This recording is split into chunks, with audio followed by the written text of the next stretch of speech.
die Dämpferplatte sitzt praktisch hinter dieser runden Platte, die man hier so ein bisschen sieht.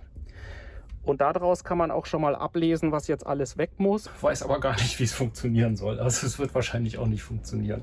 Aber ich probiere es trotzdem. Also so sieht das Stück aus. In diesem Video geht es darum, die Dämpferplatte an meinem Perkins Prima M50 auszubauen.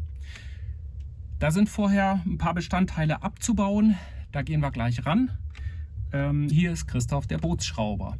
Seit 7 Jahren oder 3 Booten schraube ich alle meine Boote selbst. Alles, was du hier siehst, habe ich mir selbst angeeignet. Das kann auch falsch sein. Mit Marion, meiner Freundin, segel ich seit 4 Jahren über die Meere. Darüber berichten wir wöchentlich auf hafenkino.blog. Das hier ist aber Hafenkino Technik. Hier geht es nur um Technik, um Reparaturen, Wartung und ähnliches. Wir sehen jetzt von vorne auf den Motor drauf, beziehungsweise vom Motor aus gesehen von hinten. Hier vorne ist die Welle, die in den Motor reingeht. Wir haben hier das Getriebe und die Dämpferplatte sitzt praktisch hinter dieser runden Platte, die man hier so ein bisschen sieht.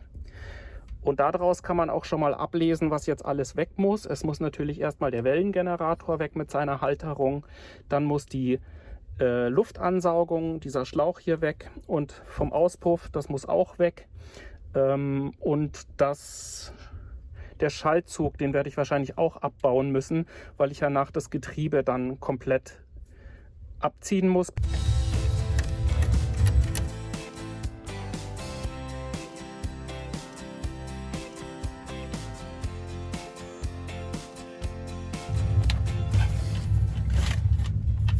Und übrigens, wer sich wundert, was das hier für ein Kabel ist, ich habe in letzter Zeit Startschwierigkeiten gehabt. Ich habe irgendwo einen Elektrofehler auf meinem Kabelbaum und deswegen habe ich mir ein provisorisches Kabel gezogen vom Anlasser, mit dem ich dann einfach den Pluspol herstellen kann und damit springt der Motor sofort an.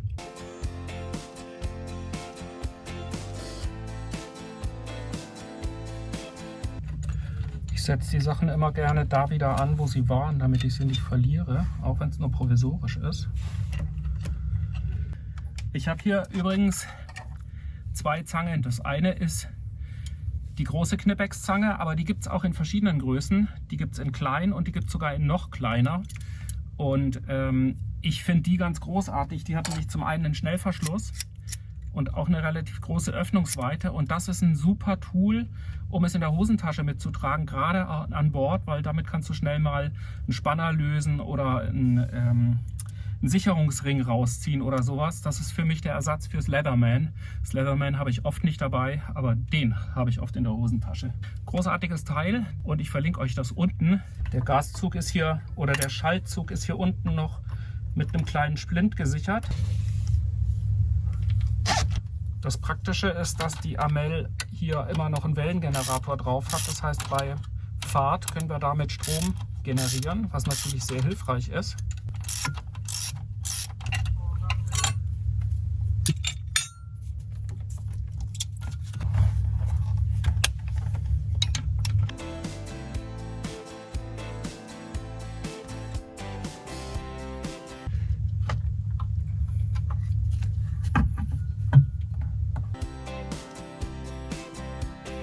Ich hoffe, dir hat es bis hierher gefallen. Wenn es so ist, dann hinterlass mir bitte gleich ein Like und ein Abo.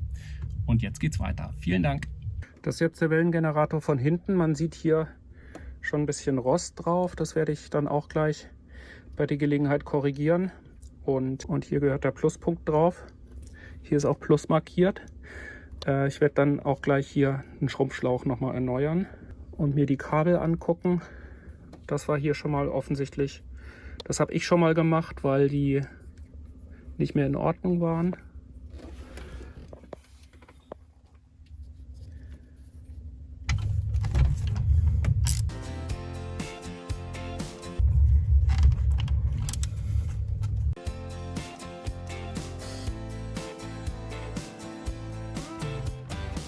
Also die Batterie habe ich natürlich vorher schon abgeklemmt.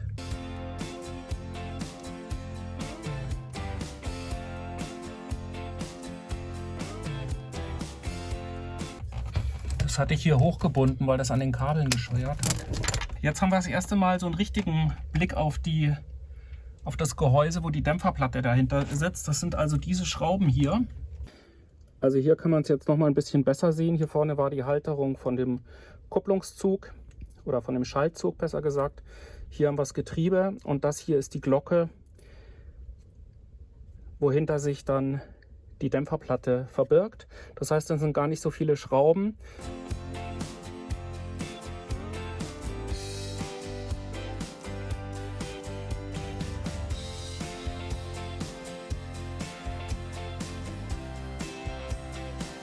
Also bisher ist das ganz gut gelaufen, bin ich glücklich drüber. Das geht jetzt bisher schneller, als ich dachte. Ich habe im Internet eine Anleitung gelesen oder was ich mir so zusammen gegoogelt habe. Ich habe da übrigens viel Perplexity genutzt, also eine AI-Suchmaschine, mit der ich oft meine Reparaturversuche im Vorfeld beim Recherchieren entweder überprüfe oder mir die Informationen beschaffe. Wenn euch das interessiert, dann zeige ich euch auch gerne mal, wie ich da vorgehe. Jedenfalls hatte ich eine Anleitung gefunden, auch über Perplexity. Und da stand drin, dass der Tausch der Dämpferplatte mit Ein- und Ausbau 4,5 Stunden dauert. Ich mache es das erste Mal, deswegen habe ich mir jetzt genug Zeit eingeplant. Wobei die Dämpferplatte, ich bin in Sizilien, die muss dann erstmal noch bestellt werden. Das heißt, die dauert auch ein paar Tage, bis sie da ist. Der nächste Schritt wird jetzt sein, die Riemenscheibe und die Wellenkupplung zu trennen. Das heißt, ich habe hier eine Mutter, also 4 Stück und hier auch. Die werde ich jetzt erstmal lösen und dann kann sich das später hier trennen.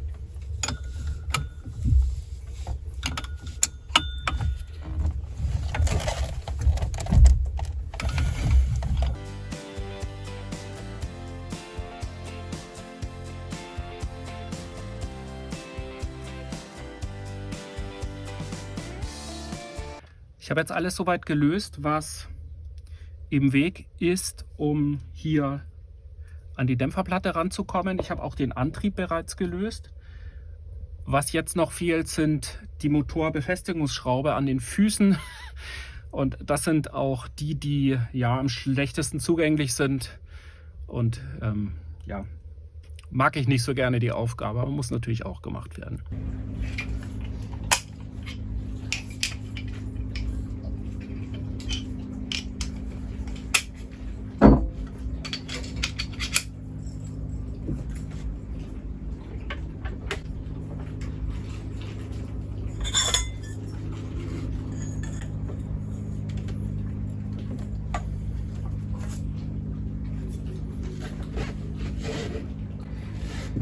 So, jetzt, das ist die schwierigste, da komme ich am schlechtesten ran.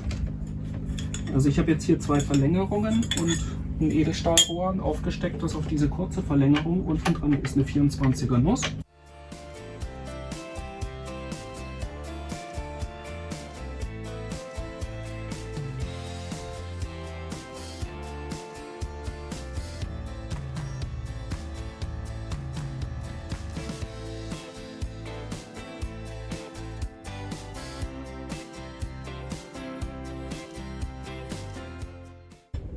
Von der anderen Seite ist hier der Fuß davor, das heißt, da komme ich auch nicht richtig ran.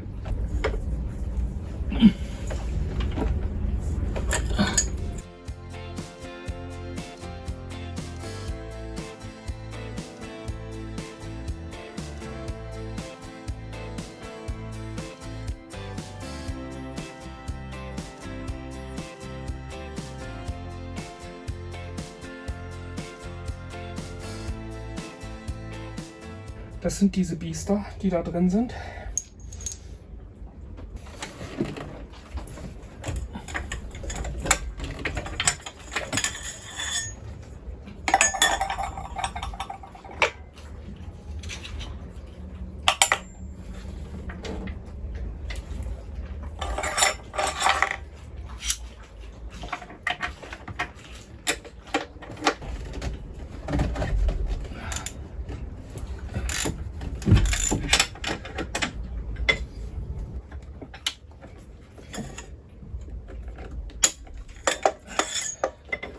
Der 4. Bolzen ist jetzt auch raus, da bin ich echt glücklich drüber. Das ging jetzt insgesamt viel besser, als ich dachte.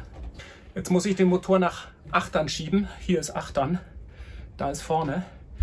Und Der Motor wiegt 350 Kilo. Ich habe mir extra einen Kettenzug besorgt, aber um den Kettenzug aufzuhängen, muss ich das Bimini abbauen. Das würde ich mir gerne ersparen. Ich probiere das jetzt erstmal so, weiß aber gar nicht, wie es funktionieren soll. Also es wird wahrscheinlich auch nicht funktionieren. Aber ich probiere es trotzdem, weil faul ist der Mensch, ne?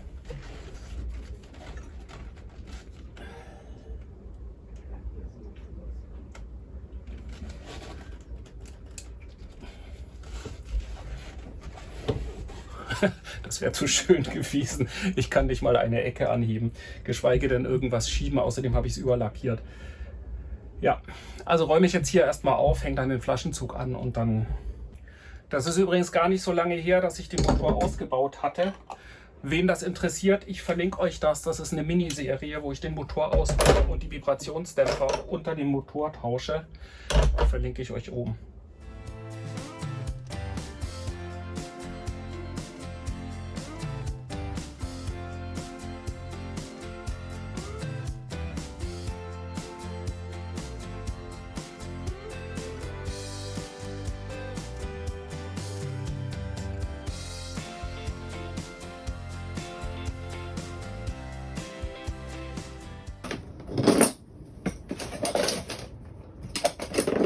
Für mich hat sich das übrigens sehr bewährt, immer wenn ich einen Arbeitsschritt fertig habe und in den nächsten übergehe, dass ich vorher einmal aufräume, weil ich habe mir das immer sonst total verchaotisiert und bin dann über die Sachen drüber gefallen, habe mein Werkzeug nicht mehr gefunden und sowas. Deswegen mache ich das ganz gerne, dass ich zwischendrin dann einmal nochmal Ordnung mache und dann nochmal einen neuen Aufschlag für die nächste Aufgabe mache.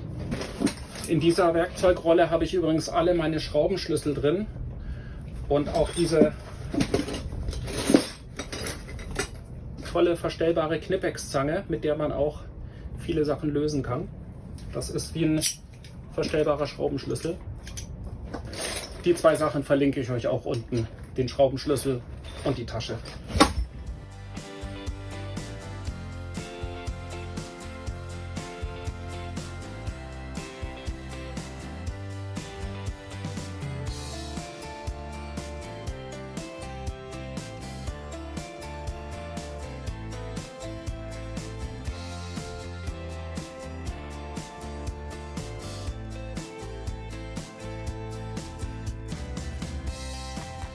Was ich jetzt gemacht habe, ist, dass ich den Baum einmal ein bisschen angehoben habe und in die Mitte gestellt habe. Das kann ich mit dem Traveler machen, vorne, und mit dem Bullenstander, also dass ich so ein Dreieck bilde, dass der in der Lage fixiert ist. Und ich habe vom Besan eine Leine noch nach oben abgespannt, weil ich das letzte Mal gemerkt habe, dass sich der Motor, der wiegt ja 350 Kilo, dass der sich so weit abgesenkt hat mit dem Baum, das auf dem Bimini auflag. Und deswegen habe ich da mehr Spannung drauf gemacht diesmal. Ich hatte euch ja erzählt, dass ich einen Kettenzug habe, mit dem ich den Motor dann anheben möchte. So sieht der aus. Also ich hätte jetzt fast gesagt, das ist ein Pfennigartikel. Das stimmt natürlich nicht, aber die sind um die 50 € sind die zu haben und die wiegen je nach Auslegung zwischen, können je nach Auslegung zwischen 500 Kilo und 10 Tonnen heben. Ich habe jetzt einen mit 1 Tonne genommen, das reicht für meine Zwecke mehr als aus. Und ich verlinke euch den unten. Ich habe lange gezögert, ob ich mir den an Bord lege, weil er halt doch schwer ist. Hier oben ist Öl drauf. Aber ich habe mich dazu entschlossen, ich mache es, weil es kann immer mal vorkommen, dass ich den Motor nochmal anheben muss. Hatte ich das letzte Mal auch gesehen, oder dass man das Boot von der Pier wegziehen will oder ja, was auch immer. Deswegen habe ich mich dann doch entschlossen, mir einen an Bord zu legen. So, was ich jetzt hier gemacht habe, ist, ich habe hier unten den Deckel abgeschraubt, weil der Deckel lässt sich nicht so weit öffnen, als dass ich den Kettenzug an die richtige Stelle hängen könnte. Den hole ich jetzt mal raus.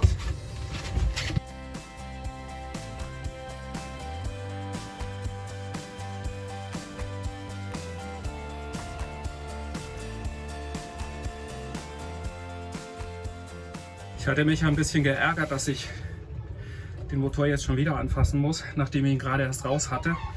Aber das Gute daran ist, die Handgriffe sitzen noch. Ich weiß noch, was in welcher Reihenfolge kommt und muss nicht großartig überlegen. Das ist natürlich schon mal ein Vorteil. Ich habe am Motor an den Heißösen Schäkel dran. Da dran ist eine Verbindungskette zum Haken vom Kettenzug. Der Kettenzug. Dann haben wir hier nochmal einen Spanngurt, damit ich die Lage davon variieren kann. Und hier hängt er an der Baumnock. Dann haben wir hier noch eine Leine, die zum Mesanmast geht. Das Ganze nach oben unterstützt, damit der Baum nicht so weit absinkt. Ich habe das gerade schon mal ausprobiert. Es funktioniert und jetzt dürft ihr zugucken. So, jetzt probieren wir es mal. Oh, das geht erstaunlich gut. Okay.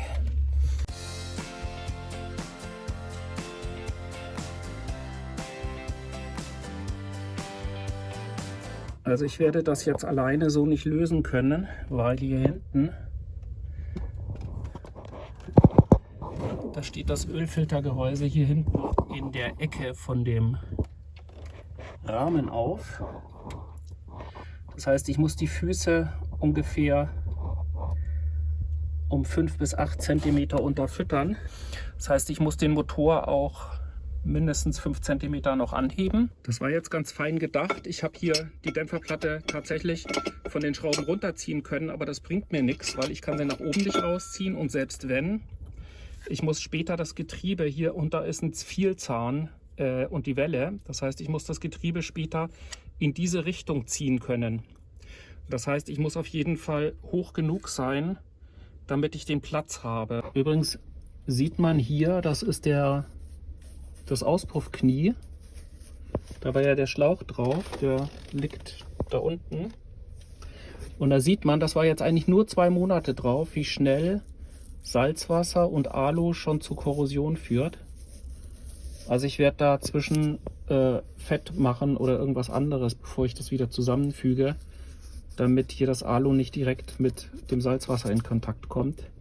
Also es gibt einen Plan. 5 Minuten später, ich habe Klötze geschnitten, und zwar 4 Stück.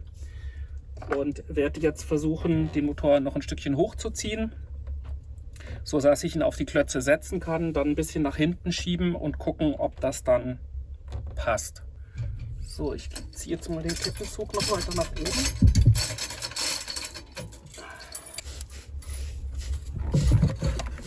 So, da ist jetzt schon mal auf dem Fuß.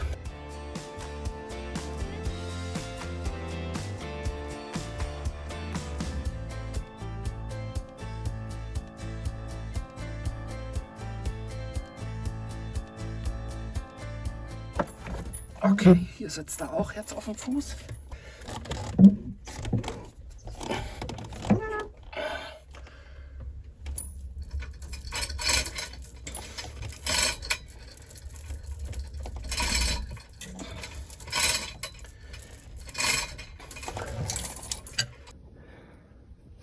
Hier vorne haben wir jetzt so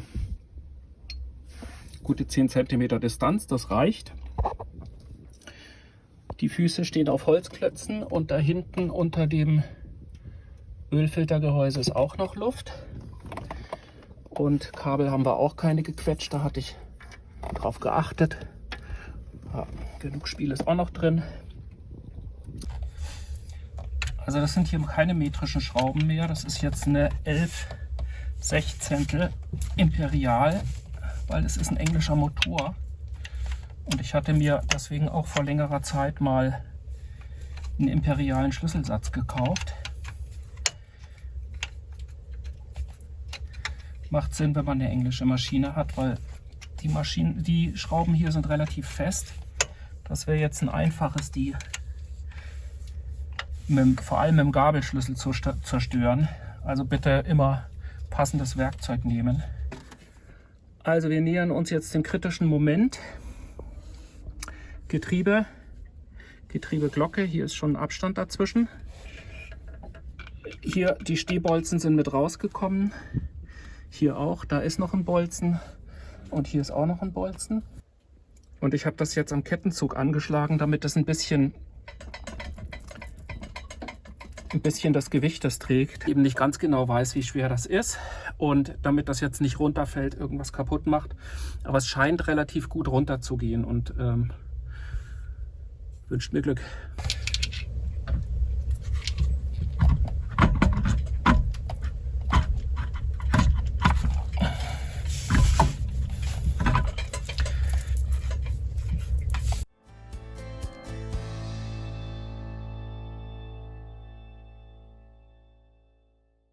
Also interessant ist, man sieht hier auch schon Korrosion und da ist auch keine Dichtung drin. Ich hatte das extra nachgefragt und der hatte mir auch gesagt, nee, da kommt keine Dichtung rein. Jetzt bin ich aber erleichtert, dass das geklappt hat. Ich zeige euch das mal. Also hier oben steht jetzt das Getriebe und hier unten, das hier ist die Dämpferplatte und dieses Rappeln ist das, was man gehört hat. Also das sind jetzt nur noch 5 Schrauben, dann kann ich das abnehmen. Interessant finde ich auch, dass hier oben schon Korrosion ist. Die Stehbolzen haben sich ja zum Teil rausgelöst. Der steht hier hinten, sieht aber noch sehr gut aus. Also da drehe ich vorsichtig die Schraube ab und mache die Stehbolzen wieder rein, genauso hier und hier. Also die unteren 2, die hängen noch hier mit dran. Die werde ich nicht abkriegen. Jetzt müssen wir nur noch die Dämpferplatte nach Hause bringen. Aber ich denke, das kriege ich hin.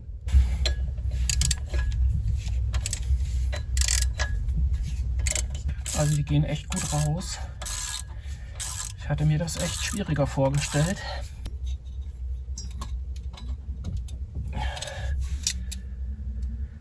Das ist sie.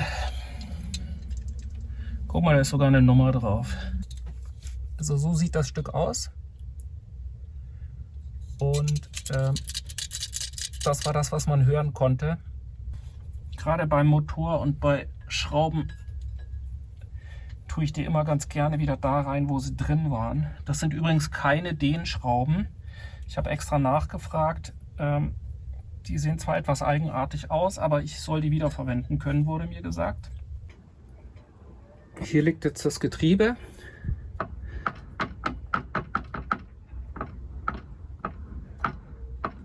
Das ist der Vielzahn und die Dämpferplatte sitzt da so drauf und die Dämpferplatte wiederum sitzt auf dem Schwungrad, auf dem dann wieder der Anlasser drauf sitzt. Das ist jetzt hier die Dämpferplatte, da steht auch eine Bezeichnung drauf. In meinem Fall ist das 1866 06 1002 von Sachs. Eigentlich ein ziemlich unscheinbares Ding. Diese Metallfedern, die scheppern. Und deswegen war der Verdacht gewesen, dass die ganze Dämpferplatte kaputt ist. Oder die Federn zumindest kaputt sind. Und ich habe auch immer einen sehr harten Schlag beim Einkuppeln gespürt. Aber es kann natürlich sein, dass die einfach sehr hart sind. Ich werde die bei Krawinkel bestellen. Der Krawinkel macht die mit Kunststoffdämpfern und dann müsste das insgesamt auch ein bisschen weicher und dauerhafter sein.